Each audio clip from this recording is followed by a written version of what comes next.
전쟁으로 인한 하락은 오래가지 않습니다. 오히려 지금이 한국 주식이 가장 저렴한 순간이고 전쟁이 끝나면 반드시 더 크게 오릅니다. 지금 미 이란 협상 뉴스 보면서 반도체 팔까 말까 고민하고 계시죠? 결론부터 말씀드리면 지금 파시면 1년 뒤 반드시 후회하실 겁니다. 이미 외국인은 4월에만 4조 원을 다시 사들였고 삼성전자는 1분기 영업이익 57조를 찍었습니다. 오늘 전쟁 직후 반드시 오를 한국 종목 3가지와 왜 지금이 사상 최고가인데도 가장 저렴한 구간인지 그 구조를 끝까지 알려드립니다. 지금 많은 분들이 이런 고민을 하고 계실 겁니다. 미국이 이란과 전쟁 중인데 삼성전자 계속 들고 있어도 될까? 지금이라도 팔아야 하나? 결론부터 말씀드리겠습니다. 지금 파시면 1년 뒤에 반드시 후회하게 됩니다. 숫자부터 보시겠습니다. 4월 21일 코스피 종가가 6,388포인트로 사상 최고치를 찍었습니다. 전쟁이 시작되고 50일이 지난 시점인데 한국 증시가 역대 가장 높은 곳에 올라선 겁니다. 미국도 마찬가지입니다. S&P 500이 7,022포인트로 사상 최고, 나스닥도 24,016으로 10거래일 연속 올랐습니다. 전쟁인데 전 세계 주식이 신고가를 갈아치르고 있습니다. 더 놀라운 건 외국인 수급입니다. 3월에 35조 원어치를 팔아치우고 한국을 떠났던 외국인들이 4월 들어서는 4조 원어치를 다시 사들였습니다. 한 달 만에 정반대로 방향을 튼 겁니다. 전쟁 뉴스에 겁먹고 판 개인 투자자들의 물량을 외국인이 조용히 주워 담고 있다는 뜻입니다. 전쟁이 나면 주식은 떨어진다. 우리가 상식처럼 알고 있는 이 말, 사실은 틀렸습니다. 1973년 오일 쇼크 당시 S&P 500이 48% 폭락했습니다. 그런데 그 베어마켓이 끝나자마자 1975년부터 1980년까지 미국 증시는 역대급 강세장으로 돌아섰습니다. 2차 세계대전은 미국이 대공황에서 탈출한 결정적 계기였고 6.25 전쟁은 옆나라 일본이 패전의 잿더미에서 다시 일어선 발판이 됐습니다. 전쟁 직후의 하락은 넷플릭스 시리즈 한 시즌처럼 짧게 끝나고 그 뒤의 상승장은 장편 대하 드라마처럼 길게 이어지는 겁니다. 공포에 눌려서 주식을 지금 팔면 바닥에 팔고 천장에서 사는 최악의 시나리오로 직행하게 됩니다. 그렇다면 왜 이런 일이 벌어지는 걸까요? 사실 이 안에는 아무도 제대로 가르쳐주지 않는 구조적인 비밀이 하나 숨어 있습니다. 전쟁이 오히려 한국 주식의 기회가 되는 이유, 지금부터 그 구조를 하나씩 파헤쳐 보겠습니다. 자, 그럼 진짜 핵심으로 들어가 보겠습니다. 왜 한국이 유리한가? 이걸 이해하려면 먼저 미국 쪽 상황부터 봐야 합니다. 미국 토마호크 미사일 재고, 개전 전에 4,000발이었습니다. 그런데 전쟁 시작하고 딱 한 달 만에 850발 넘게 써버렸습니다. 미국 싱크탱크인 CSIS가 소모 수준이 무섭다고 공식 경고했을 정도입니다. 더 심각한 건 생산 능력입니다. 토마호크 연간 생산량이 많아야 500발입니다. 한 달에 850발을 쏘는 전쟁에서 1년에 500발을 만들고 있는 거예요. 산수가 안 맞습니다. 이 재고를 다시 채우려면 몇 년이 걸립니다. 이게 무슨 뜻이냐? 미국은 지금 전쟁을 하면서 자기 창고를 비우고 있다는 겁니다. 자기 방산이 소모되고 있어요. 그런데 이스라엘은 요격 미사일 재고가 심각하게 부족하다고 미국에 이미 공식 통보까지 했습니다. 미국 동맹국 전체의 무기고가 동시에 바닥을 보이기 시작한 겁니다. 그럼 이 무기들 누가 채워줍니까? 여기서 한국이 등장합니다. 그리고 여기서 잠깐, 이게 방산만의 이야기가 아닙니다. 사실 이 구조는 반도체 이야기로 그대로 연결됩니다. 그것도 아주 충격적인 숫자와 함께 말이죠. 그 숫자는 잠시 뒤에 보여드리겠습니다. 일단 방산부터 정리하면 미국과 유럽은 자기 재고를 빠르게 복구해야 하는데 자국 생산으로는 불가능합니다. 그래서 결국 한국 문을 두드립니다. 전쟁이 길어질수록 미국과 유럽이 한국에 물건을 사러 와야 하는 구조입니다. 이게 한국에 유리한 첫 번째 축입니다. 두 번째 축은 트럼프의 시간표입니다. 이거 아십니까? 미국에는 워 파워 결의안이라는 법이 있습니다.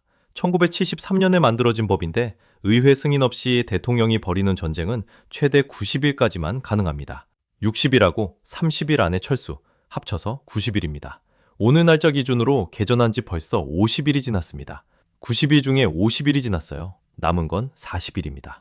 트럼프가 지금 협상을 서두르는 이유가 바로 이거예요. 트럼프가 자기 계정에 직접 올렸습니다. 이란이 하루에 5억 달러씩 손해를 보고 있다. 이건 지속 불가능한 숫자다. 뒤집어 말하면 미국도 이걸 오래 끌 수 없다는 뜻입니다. 의회는 90일을 보고 있고 트럼프는 중간 선거를 보고 있고 지지율은 이미 2기 최저치 근처까지 내려와 있습니다. 여기서 놓치면 안 되는 포인트가 있습니다. 미국이 전쟁을 서둘러 끝내려 한다고 해서 한국 수혜가 끝나는 게 아니라는 겁니다. 오히려 정반대입니다. 전쟁이 끝나도 빈 창고는 남습니다. 850발이 사라진 자리는 여전히 비어 있어요. 그 창고를 누가 다시 채우느냐? 바로 그 질문이 앞으로 2년, 3년을 지배합니다. 비유를 하나 들어보겠습니다. 신병 교육대에 들어왔다고 생각하시고 나는 편하게 훈련받고 나오겠지 했는데 들어와 보니 여기가 실미도더라. 이런 경우가 있잖아요. 지금 공포에 질려서 한국 주식을 던지는 게 딱 그런 행동입니다.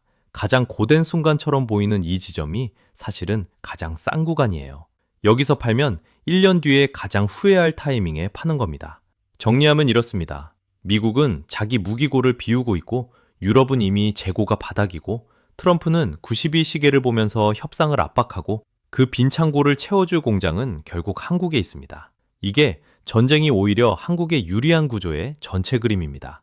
그런데 방금 제가 반도체 이야기가 따로 있다고 말씀드렸습니다. 아까 그 충격적인 숫자. 이제 그 숫자를 보여드릴 차례입니다. 삼성전자 한 분기 영업이익이 작년 1년 전체를 넘어버린 숫자. 지금부터 공개합니다. 자, 이제 많은 분들이 이렇게 물으실 겁니다. 삼성전자 이미 오를 만큼 올랐는데 지금 사면 상투 아닌가요? 결론부터 말씀드리겠습니다. 지금이 오히려 가장 저렴한 구간입니다. 왜냐하면 가격은 분명 올랐지만 실적이 가격보다 훨씬 더 크게 올라버렸기 때문입니다. 이건 마치 라면 값이 1,000원에서 1,500원으로 올랐는데 그 안에 들어간 고기가 10배로 늘어난 것과 같습니다. 겉에 가격표만 보면 비싸 보여도 내용물 기준으로는 훨씬 더 싸진 겁니다. 숫자로 보여드리겠습니다. 삼성전자의 2024년 한 해 영업이익이 얼마였는지 아십니까? 32조 7천억 원이었습니다. 그런데 2026년 1분기 단 석 달 동안의 영업이익이 얼마인지 아십니까? 무려 57조 2천억 원입니다. 작년 1년치 살림을 올해는 분기 하나로 넘겨버린 겁니다. 1년 내내 벌던 돈을 석 달 만에 벌면 주가가 오른 게 비싼 걸까요? 아니면 실적이 올라서 오히려 싸진 걸까요? 답은 분명합니다. 여기에 수급 폭탄이 하나 더 얹힙니다. EWY라는 한국 ETF가 있습니다. 외국인이 한국 주식을 살 때 들어오는 가장 큰 창구 중 하나입니다. 이 상품에는 규정이 있습니다. 개별 종목 비중이 25%를 넘으면 안 됩니다. 그런데 지금 삼성전자 비중이 얼마까지 차올랐는지 아십니까? 27%입니다. 이미 규정을 넘어선 상태입니다. 이건 물이 욕조 가장자리까지 차올라서 곧 흘러넘칠 수밖에 없는 상황입니다. 연내에 리밸런싱이 들어오면 또 다른 한국 종목으로 매수 압력이 퍼져나갈 수밖에 없습니다. 그리고 진짜 핵심은 AI 수요입니다. SK하이닉스의 2026년 HBM 물량이 사실상 완판됐습니다. 공장 문을 열기도 전에 엔비디아가 전부 쓸어갔다는 뜻입니다. 그 결과가 숫자로 나옵니다. 2026년 2분기 D램 계약 가격이 최대 70% 인상됩니다. 1년 전 만원이던 가격표가 지금은 17,000원으로 바뀌는 겁니다. 거기에 2028년이 되면 HBM 시장 규모가 1,000억 달러까지 커집니다. 그리고 이 대목에서 꼭 짚고 넘어가야 할 게 있습니다. 그동안 삼성전자와 SK하이닉스가 구글, 애플, 엔비디아 같은 고객사한테 얼마나 많은 갑질을 당했는지 아십니까? 가격 깎이고 납기 쥐어짜이고 단가 후려치기에 시달려왔습니다. 을 중에 을이었습니다. 그런데 이제 상황이 완전히 뒤집혔습니다. 물건이 없으니 고객사가 줄을 서서 기다립니다. 이제는 한국 반도체가 갑입니다. 이 버릇은 한번 제대로 고쳐놔야 할 때가 왔습니다. 마지막으로 한 단계 더 깊은 정보를 드리겠습니다. 삼성, SK 같은 대형주도 좋지만 실전에서 수익률이 가장 크게 터지는 건 1분기 실적이 급성장한 중소형 반도체 실적주들입니다.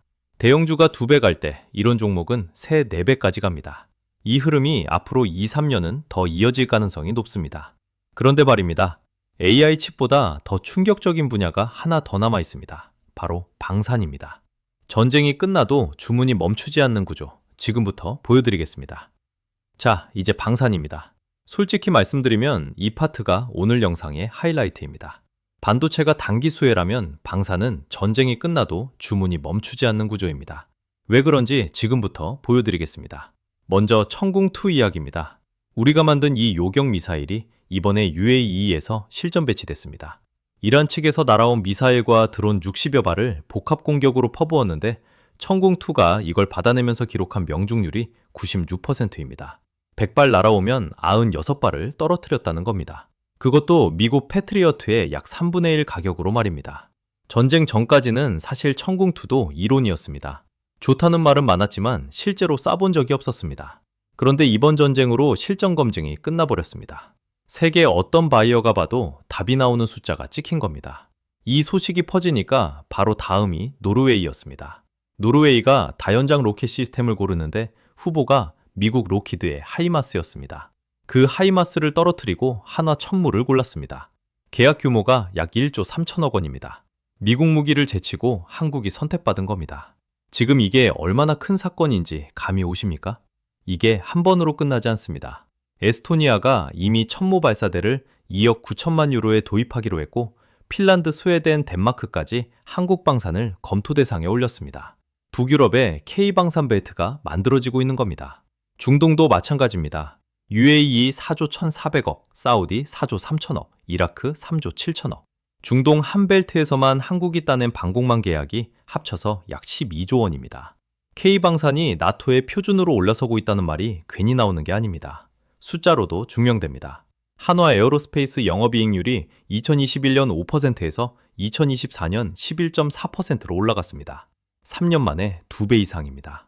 이제 방산도 반도체처럼 고수익 사업이 된 겁니다. 이익률 두 자릿수가 찍히는 방산회사, 이게 평범한 일이 아닙니다. 자, 지금 이 영상을 보면서 진작에 살 걸 하는 분들이 분명 계실 겁니다. 최근에 불안해서 파신 분들도 계실 겁니다. 그 분들께 드리고 싶은 말씀은 아직 늦지 않았다는 겁니다.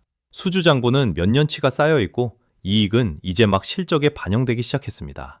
전쟁이 끝나도 주문은 멈추지 않습니다. 오히려 전쟁이 끝나야 바이어들이 본격적으로 줄을 섭니다. 자, 그러면 지금 실제로 어떤 종목을 어떻게 접근해야 하는지 세 가지로 정리해드리겠습니다. 첫 번째는 삼성전자입니다. AI 수요의 끝은 아무도 모릅니다. 하지만 그 수요가 지나가는 길목은 알 수 있습니다. 바로 HBM에서 시작해서 D램으로 다시 낸드로 이어지는 가격 상승 도미노입니다.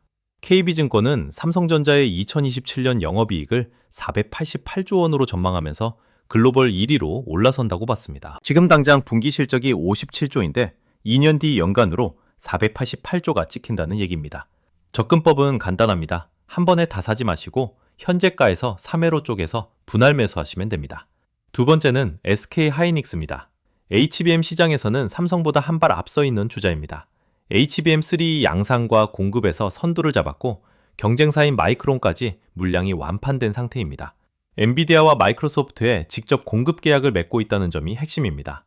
모건 스탠리는 목표가를 73만 원에서 84만 원으로 올려잡았습니다. 이미 122만 원을 찍은 종목의 목표가가 또 올라가고 있다는 건 그만큼 실적이 가격을 계속 앞지르고 있다는 뜻입니다. 세 번째는 한화 에어로스페이스입니다. 핵심은 하나입니다. 전쟁이 끝나도 수주장고는 남아있다는 겁니다. 방산 부문 해외 수출 비율이 사상 처음으로 50%를 넘어섰습니다. 루마니아와 이라크, 페루에서 K2 전차 검토 물량이 총 604대, 33조 원 규모로 쌓여 있습니다. 영업이익률도 처음으로 두 자릿수에 진입했습니다. 이제 방산이 반도체처럼 고수익 사업으로 체질이 바뀌고 있습니다. 자, 그럼 여러분이 가장 궁금해하실 질문 세 가지에 답변 드리겠습니다. 첫 번째 질문입니다. 지금 사도 되나요? 이미 너무 오른 것 같은데요? 역사적으로 신고가를 찍은 뒤 1년 안에 큰 조정이 오는 확률은 9%에 불과합니다. 나머지 91%는 추가 상승이거나 보합입니다.